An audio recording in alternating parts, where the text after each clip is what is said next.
Howdy! Welcome to Aspire Mountain Academy. I'm Professor Curtis, your instructor for this course in Introductory Statistics. In less than 10 minutes, this video explores bias in estimators and sampling. Let's get started.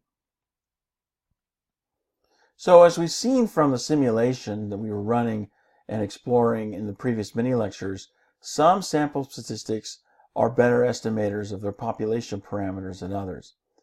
This means that they are unbiased estimators. So the sample statistics that are unbiased estimators will target well their prospective population parameters.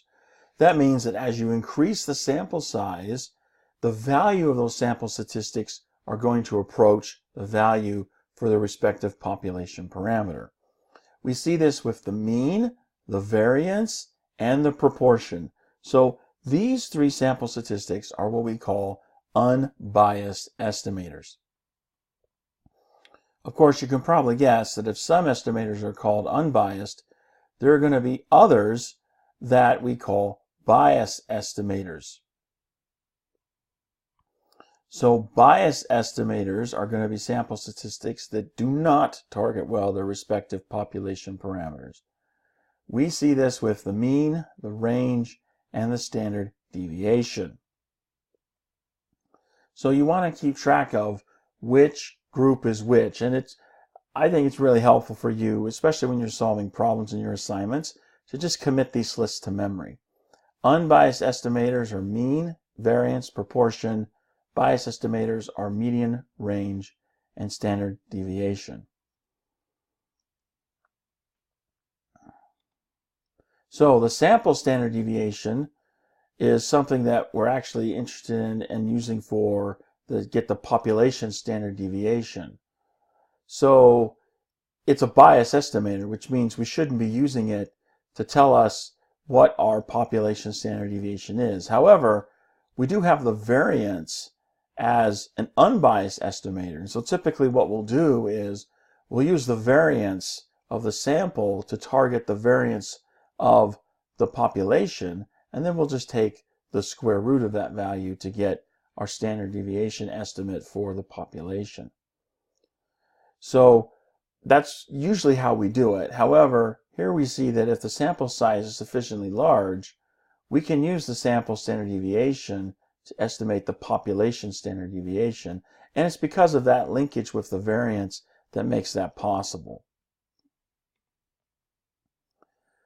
Let's take a look at a quick activity to test what we just learned about biased and unbiased estimators. So for each of the different examples that I'm going to show you, identify whether or not each of the following sample statistics is an unbiased estimator of a population parameter. So first we have the sample mean used to estimate a population mean. Is this an example of an unbiased estimator? What say you? Well, I hope you said yes. Sample means do target the population means because they are unbiased estimators. What about the sample standard deviation? Okay, I hope you said the sample standard deviation is not an unbiased estimator. Sample standard deviations are biased estimators, and so you need to be cautious when you're using that to estimate your population standard deviation. What about the sample range?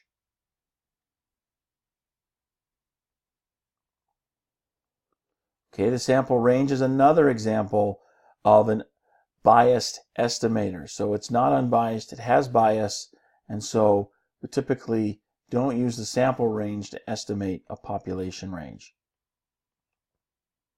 What about the median?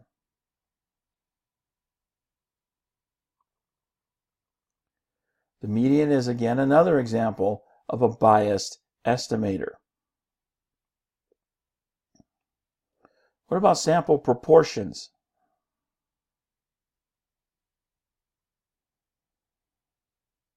Well, a sample proportion is an unbiased estimator, so it's fairly safe if your sample is large enough to use the sample proportion to estimate the population proportion. What about the variance for a sample?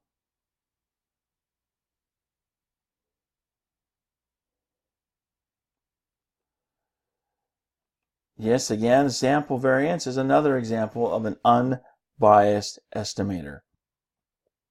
So take that list that you saw there on the previous slide and make sure that you put that to memory, because that's going to come in really helpful when you solve some of your problems for your assignments. The mean, the proportion, and the variance are examples of unbiased estimators, but the standard deviation, the range, and the median are examples of biased estimators. Let's take a look at some observations on sampling before we wrap up. So many of the statistical methods that we're going to get into later in the course require us to use a simple random sample. So there are those sample types like voluntary response or convenience sampling that we're going to try to avoid because they could very easily yield us wrong results.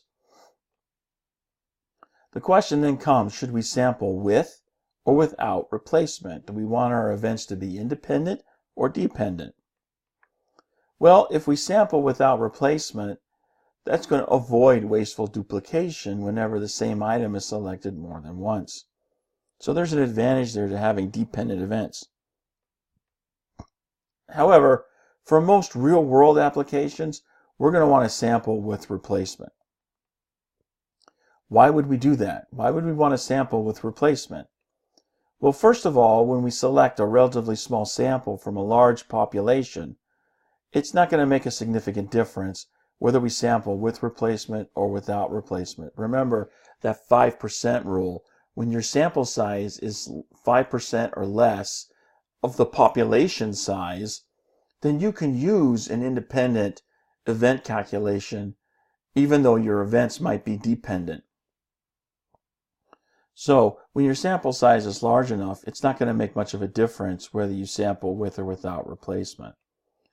But the sampling with replacement results as in independent events, which makes it easier for us to calculate the actual number of outcomes. So when we're actually calculating our probabilities, we have to get the total number of outcomes, and we have to get the part, and we put the part over the whole to get our probability. The calculation is just a lot easier if we just have everything to be independent events. And so that's why we're going to sample, typically for a real-world application, we want to sample with replacement. And that brings us to the end of this mini lecture. I hope you found it helpful. You can find more mini lectures for this and other courses at AspireMountainAcademy.com. Thanks for watching. I'll see you in the next video.